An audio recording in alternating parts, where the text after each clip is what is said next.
Neste vídeo eu explico para você as 16 maiores verdades dos investimentos para iniciantes, principalmente considerando tudo que já existe de evidências científicas dos investimentos e também com a minha experiência de mais de 12 anos investindo. Se você não me conhece ainda, meu nome é Otávio Paranhos, eu sou analista de valores imobiliários e neste canal eu trago para você como investir em uma carteira de aposentadoria global investindo no Brasil e no exterior, especialmente em renda variável. Então já me segue no Instagram, é otavio.paranhos. Todos os dias eu respondo várias perguntas por lá e também aqui pelo YouTube.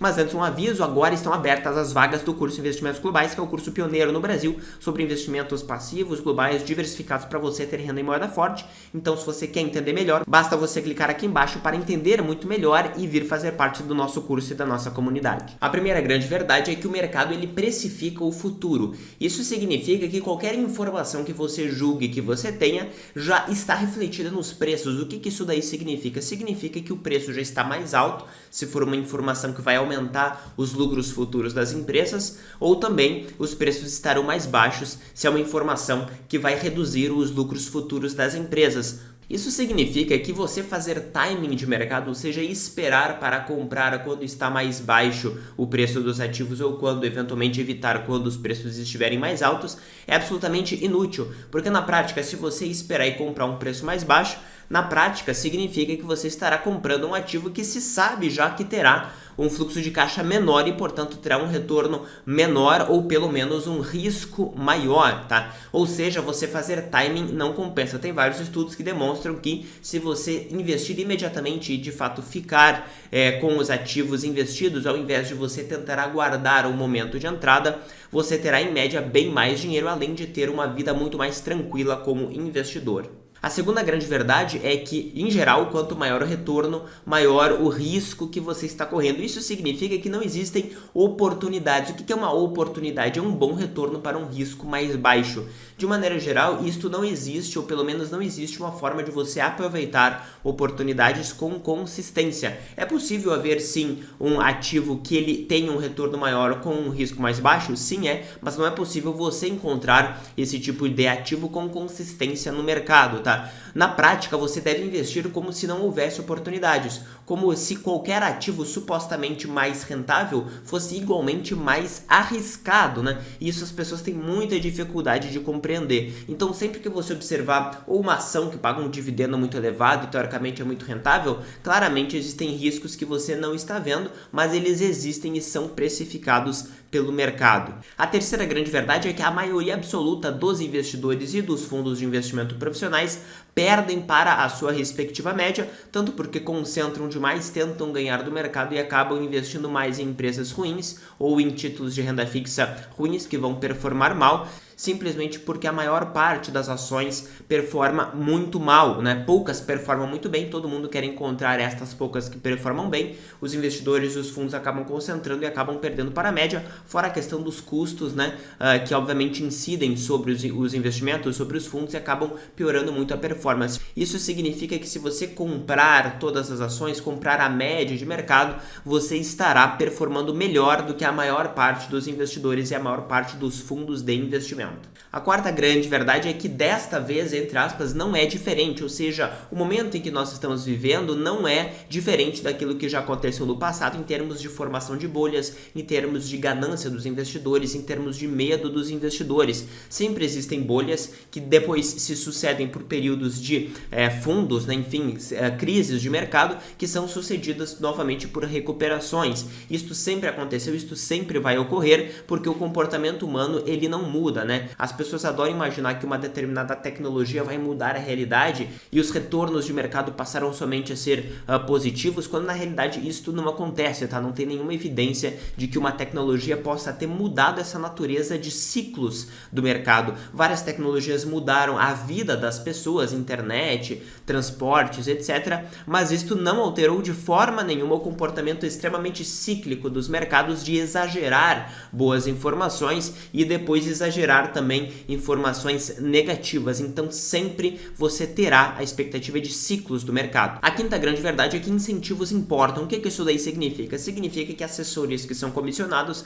vão indicar produtos para você que não são ideais para você, que são ideais para o bolso deles. Da mesma forma, investidores que eventualmente você possa achar que são irracionais, né, que têm comportamentos que não fazem muito sentido, que entram em bolhas, que compram ativos muito especulativos, eventualmente eles também não são totalmente irracionais para a lógica deles, né? Tem muitas pessoas que a única forma de saírem de uma situação de aperto em que se encontram seria darem uma sorte na vida, e elas encontram o mercado financeiro como uma possibilidade de jogatina, de roleta. Tanto é assim que existem muitas pessoas que também jogam em cassinos, jogam em casas de apostas, por exemplo, e consideram que o mercado financeiro pode ser parcialmente uma grande casa de apostas, por isso que podem ter um comportamento diferente daquele que você tem. E elas não são irracionais, elas estão apenas tentando, né, sair daquela situação de aperto em que elas se encontram, simplesmente respondendo a incentivos. Elas têm um incentivo a, de fato, buscar sair de uma situação de aperto, ou simplesmente, né, querer ficar mais próxima ali do seu círculo social, que teoricamente pode estar enriquecendo rapidamente por qualquer motivo, e a pessoa não quer ficar para trás.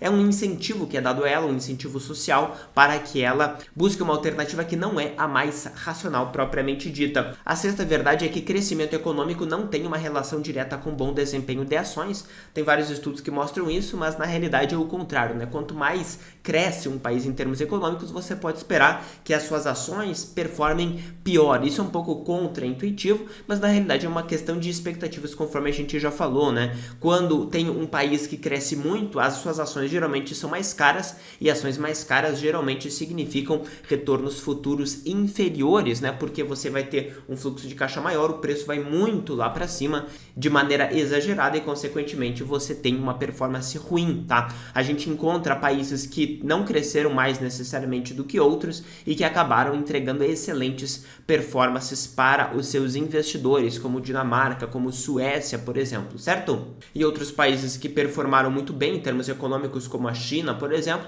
tiveram péssimas performances no mercado de ações nos últimos 30 anos. A sétima verdade é que o mercado não faz mágica, né? Você precisa aportar capital se você quiser que ele se multiplique no tempo. Não adianta você aportar 100, 200, 300 reais e achar que isso vai mudar a sua vida. Não vai, tá? Aí algumas pessoas podem dizer para mim: você está desincentivando pessoas a investirem mesmo que pouco. É lógico que é melhor você aportar R$1 do que você não aportar nada, porque se você aportar R$1, você terá mais no futuro do que se você não aportar nada hoje, se você aportar menos. É lógico que é melhor aportar alguma coisa do que não aportar. O que eu estou dizendo é que o seu tempo estudando o mercado não compensa se você aportar valores baixos. E na prática, o que eu quero dizer com valores baixos? Pelo menos ali de 500 a 1.500 reais é esperado que você consiga aportar. Se você aporta menos do que isso, mantenha o seu capital ali ou num CDI, ou mesmo que você compre um fundo geral de ações globais e você passe a se dedicar a aumentar a sua renda, né? Porque não adianta nada você se dedicar ao mercado para valores muito baixos. Não adianta você ter um mau planejamento financeiro pessoal se você tem eventualmente um ótimo planejamento financeiro de investimentos, de macroalocações. Uma coisa não acaba compensando a outra, né? Você precisa necessariamente aportar mais dinheiro, e não se iluda que o mercado não vai multiplicar rapidamente o seu dinheiro. A oitava grande verdade é que a renda fixa sim é menos arriscada do que ações no curto prazo, mas no longo prazo é o contrário, ou seja, a renda fixa é mais arriscada no longo prazo do que ações. Por quê? Porque o longo prazo ele é muito incerto, e a gente sabe que as empresas, que as ações têm uma capacidade de adaptação muito grande, e a renda fixa, de maneira geral, a renda fixa ela pré-determina os retornos, né, que você terá. Esse é o próprio conceito de renda fixa, e geralmente de acordo com a situação macroeconômica atual, taxas de juros atuais, etc, etc. E no futuro a gente não sabe como é que vai ser. Algumas pessoas podem afirmar para mim: ah não, Otávio, mas por exemplo, no Brasil, no longo prazo, a renda fixa acabou compensando até mais do que ações. A renda fixa foi mais rentável do que ações no longo prazo, em períodos de 30 anos, por exemplo, do Plano Real para cá. Sim, isso é verdade, só que você sempre deve investir com base naquilo que tem mais chance de acontecer, com base naquilo que é mais provável que aconteça. E de maneira geral, no mundo como um todo, a renda fixa sim mais segura no curto prazo, mas no longo prazo ela é mais arriscada. E você precisa ter um motivo muito grande, muito significativo, muito robusto para você supor que no futuro, no Brasil, continuará havendo, né, uma predominância e um maior retorno da renda fixa em relação à renda variável. Você precisa ter um motivo muito forte para isso e particularmente eu não sei por que isso seria verdade. É verdade que a renda fixa no Brasil performou muito bem, não vejo motivo para isso continuar no longo prazo, certo? Então você deve, para o seu capital de longo prazo, se proteger principalmente em renda variável. A nona verdade para os investidores é que inteligência não importa muito, né? Você até pode ser mais inteligente do que a imensa maioria das pessoas que você conhece, só que você não é mais inteligente do que o mercado como um todo, que tem uma capacidade de análise muito maior de informações e pessoas que, de maneira geral, têm muito mais experiência do que você. E não, eu não digo isso em relação a uma pessoa que é mais inteligente do que você. Eu digo isso porque a média das pessoas, o conjunto de informações que todo o mercado tem é maior do que uma única pessoa. E isso é fato para qualquer pessoa no planeta Terra. Não existe nenhuma pessoa que individualmente é mais inteligente, tem uma melhor capacidade de análise de informações e de deduções do que o conjunto das demais pessoas que tem mais informações de maneira geral. Então, não adianta você ser esperto, inteligente, isso daí não basta para você ganhar do mercado, fazer análises melhores e ganhar mais dinheiro em relação ao mesmo risco de mercado.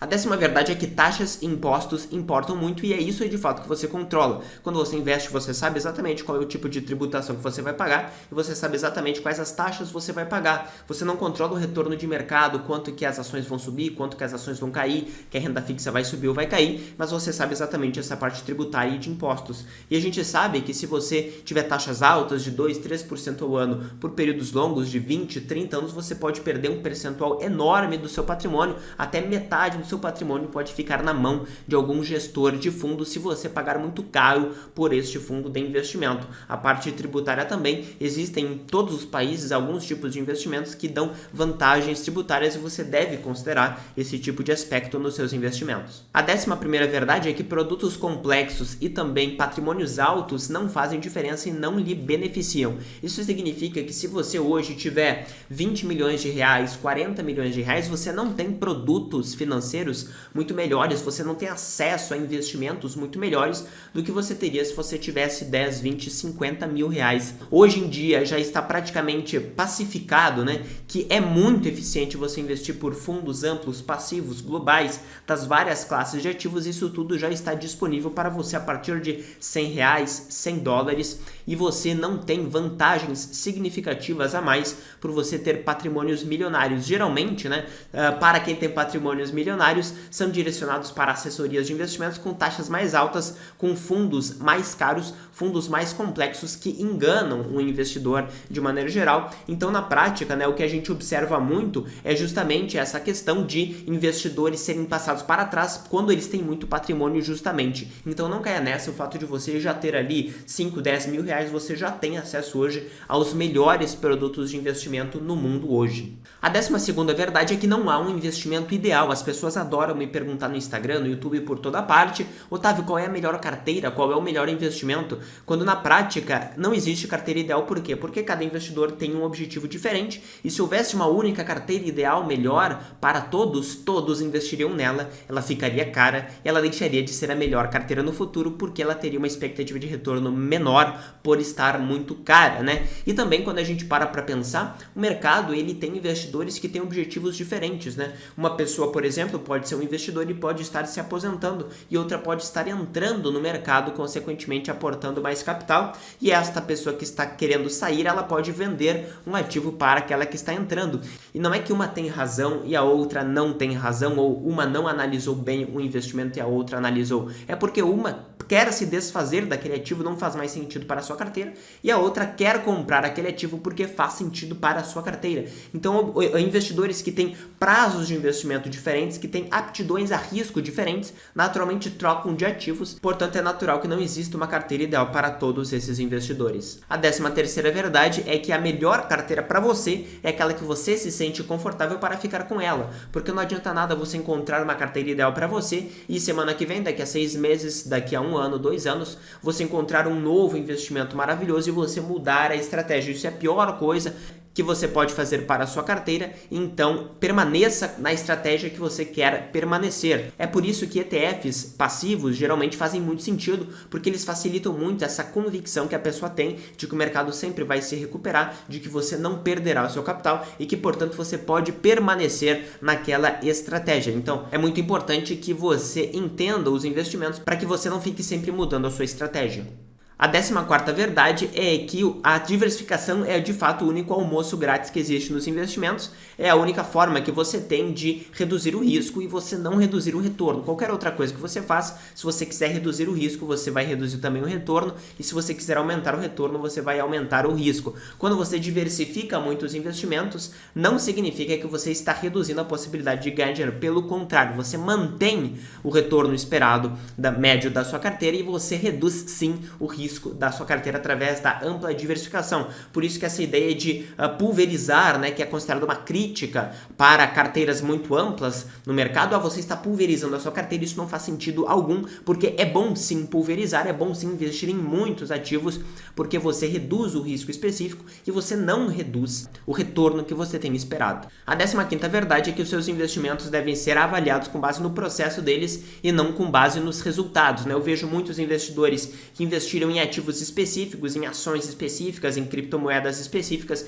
que performaram muito bem, e aí eles dizem, olha só, eu fiz certo, eu tive um bom investimento porque eu tive um excelente retorno nesse ativo. Quando na realidade você deve avaliar o investimento como que teria sido o comportamento de uma carteira se tivesse feito isso por um longo período, por 10, 20, 30, 40, 50 anos. Se você tivesse apostado em uma criptomoeda específica na história, você teria se dado bem? Provavelmente não. Da mesma forma, em uma ação específica também, provavelmente não, você teria se ralado e perdido a maior parte do seu capital. O fato de você ter tido sorte em um determinado ativo não significa que isso é uma boa estratégia de investimento. Você concentrar muito com base também no que eu já comentei aqui. Você sempre deve considerar uma estratégia que funcionou historicamente para vários cenários econômicos. Teria funcionado eu investir em uma diversificação ampla de ações globais? Historicamente, sim. Teria funcionado eu diversificar em títulos de renda fixa para um determinado prazo mais curto? Historicamente, sim. E a 16ª verdade é que, de maneira geral, investir em ETFs amplos de baixo custo, fundos passivos de baixo custo, geralmente é uma estratégia muito boa, muito otimizada, excelente, né, para a imensa maioria das pessoas. Talvez não seja para você, mas para a imensa maioria das pessoas que está ouvindo aqui, inclusive para mim, faz muito sentido e geralmente é uma estratégia ideal ou muito próxima da ideal diversificar em ETFs amplos e passivos. Então, se você gosta desse conteúdo, você vai gostar também do nosso curso Investimentos Globais, cujas vagas estão abertas neste momento e vão fechar agora em breve. Então clica aqui embaixo e se cadastra. Então, se você gostou desse conteúdo, compartilha no grupo da família, no grupo dos amigos, se inscreve no canal e ativa as notificações para você não perder nada que eu coloco aqui. Valeu!